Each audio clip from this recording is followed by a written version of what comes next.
Gilgamesh, where are you hurrying to? You will never find that life for which you are looking. When the gods created man, they allotted to him death, but life they retained in their own keeping.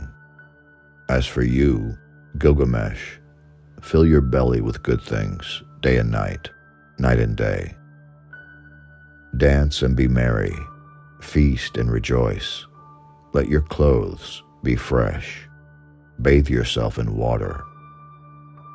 Cherish the little child that holds your hand, and make your wife happy in your embrace. For this, too, is the lot of man. Strange things have been spoken. Why does your heart speak strangely? The dream was marvelous, but the terror was great. We must treasure the dream, whatever the terror.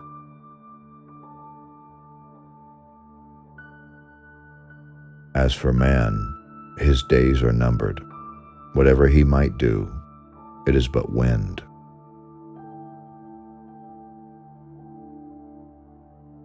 Hold my hand in yours, and we will not fear what hands like ours can do.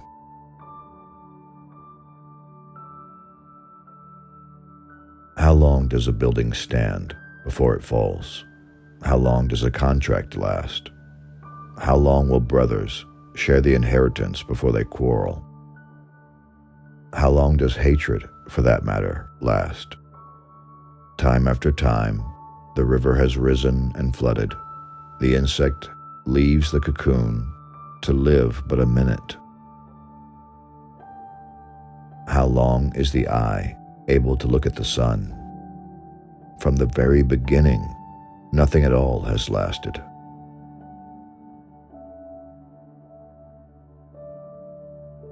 How can I keep silent? How can I stay quiet? My friend, whom I loved, has turned to clay. My friend, Enkidu, whom I loved, has turned to clay. Shall I not be like him and also lie down, never to rise again through all eternity?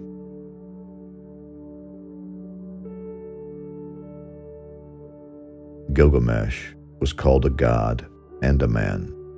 Enkidu was an animal and a man. It is the story of their becoming human together.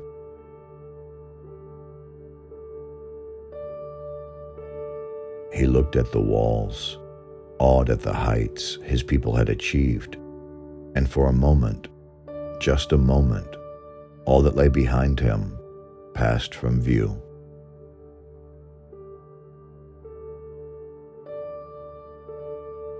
There is a house whose people sit in darkness. Dust is their food, and clay is their meat. They are clothed like birds with wings for covering. They see no light. They sit in darkness. I entered the house of dust, and I saw the kings of the earth, their crowns put away forever.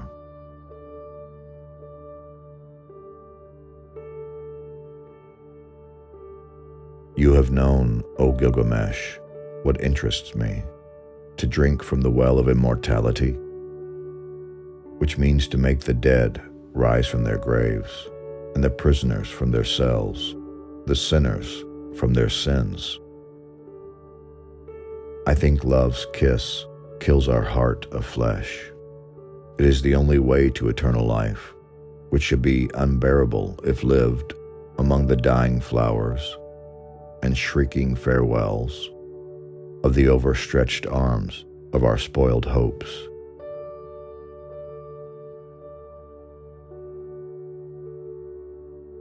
I will set up my name in the place where the names of famous men are written, and where no man's name is written yet, I will raise a monument to the gods.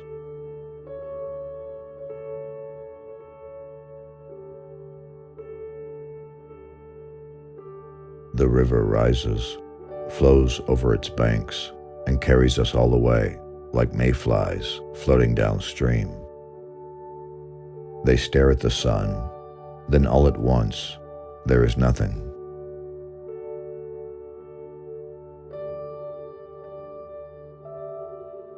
Everything had life to me, he heard Enkidu murmur. The sky, the storm, the earth, water, wandering, the moon and its 3 children, salt, even my hand had life. It's gone. It's gone.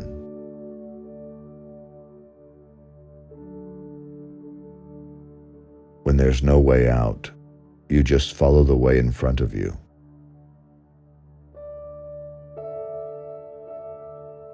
When all the illusions of personal immortality are stripped away, there is only the act to maintain the freedom to act.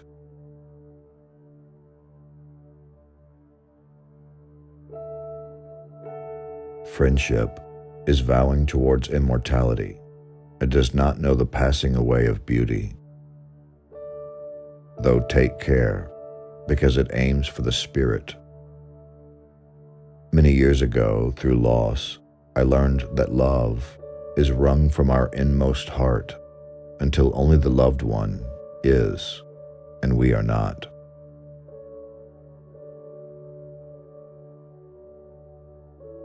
We can't accept things as they are, so long as we think that things should be different. Tell us how not to believe what we think, then maybe we'll be able to hear.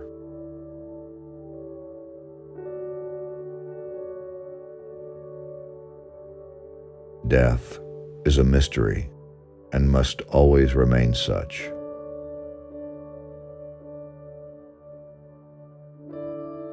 Don't moralize at me.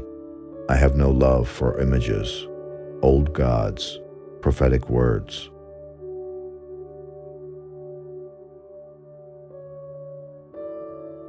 Even the gods cowered like dogs at what they had done.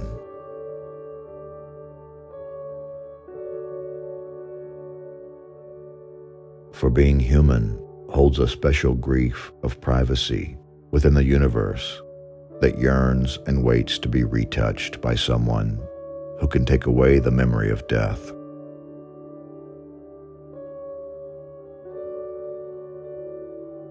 Can't you see how fortunate you are? You have worn yourself out through ceaseless striving. You have filled your muscles with pain and anguish. And what have you achieved but to bring yourself one day nearer to the end of your days?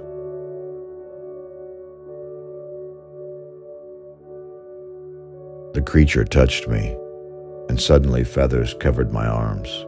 He bound them behind me and forced me down to the underworld, the house of darkness, the home of the dead, where all who enter never return to the sweet earth again. Those who dwell there squat in the darkness. When I entered that house, I looked, and around me were piles of crowns. I saw proud kings who had ruled the land, who had set out roast meat before the gods and offered cool water and cakes for the dead.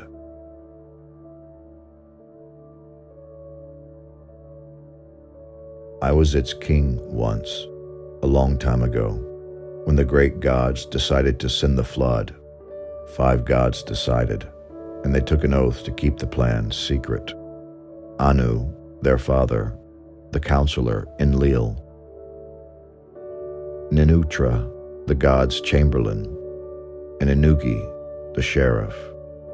Ea also, the cleverest of the gods, had taken the oath. But I heard him whisper the secret to the reed fence around my house. Reed fence, listen to my words. Quickly, tear down your house and build a great ship. Leave your possessions, save your life. The ship must be square, so that its length equals its width. Build a roof over it, just as the great deep is covered by the earth.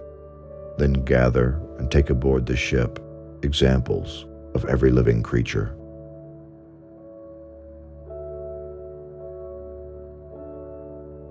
Shamash, grant your wish.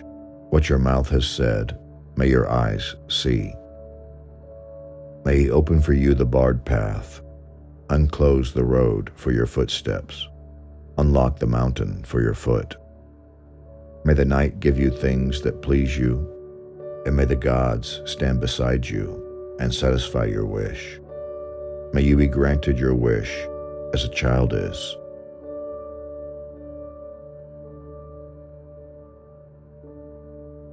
Yes, the gods took Enkidu's life, but man's life is short.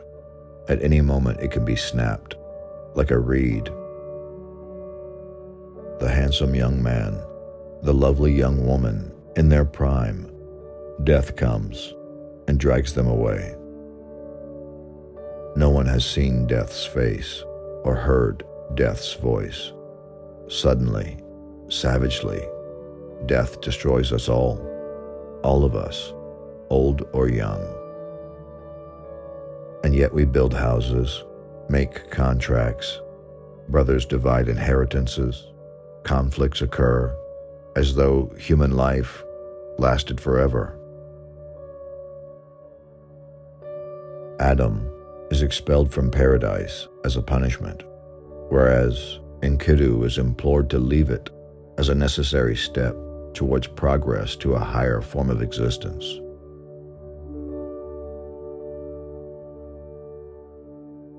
My pain is that my eyes and ears no longer see and hear the same as yours do. Your eyes have changed. You are crying. You never cried before. It's not like you.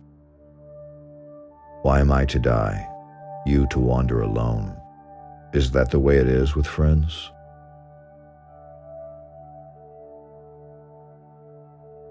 Ishtar was outraged.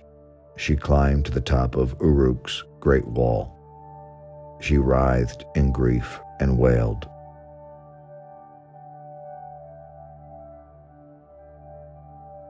I have told you, what was fixed when your navel cord was cut is thus come. I have told you, the darkest day of mortal man has caught up with you.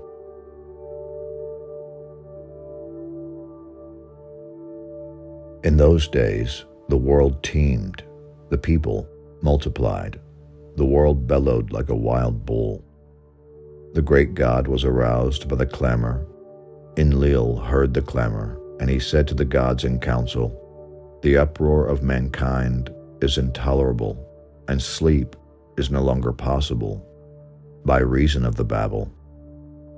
So the gods agreed to exterminate mankind.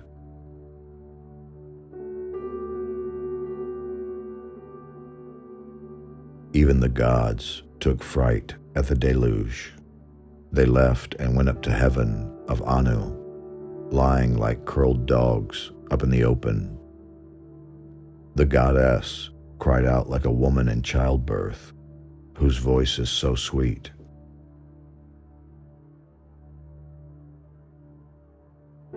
It is I who give birth. These people are mine.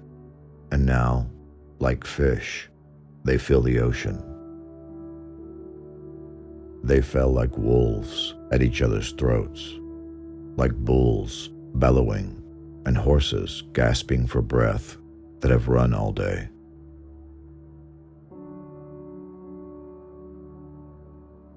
It is a road which you have never traveled. As if some faces could be doorways to life. One has an image but never sees. The vista was a strange and beautiful release. Her words still filled his mind as they started their journey, just as a mother's voice is heard sometimes in a man's mind long past childhood, calling his name, calling him from sleep or from some pleasureful moment on a foreign street. When every trace of origin seems left, and one has almost passed into a land that promises a vision or the secret of one's life. When one feels almost God enough to be free of voices. Her voice calls out like a voice from childhood, reminding him he once tossed in dreams.